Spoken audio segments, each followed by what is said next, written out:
சாரா ஆபிரகாமை பார்க்கும்போது ஒரு வித்தியாசம் தெரியுது.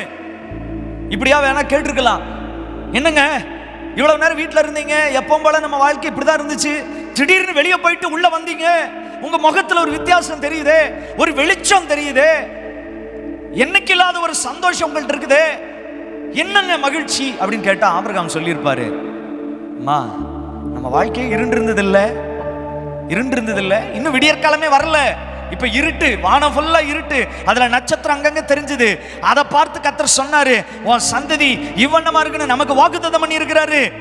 அதனால எல்லாருக்கும் இன்னும் சூரியன் உதயமானதா விடியற்காலம், ஆனா ஆபிரகாம் சொல்லுகிறார், எனக்கு இப்பவே விடியற்காலம் துவங்கி விட்டது.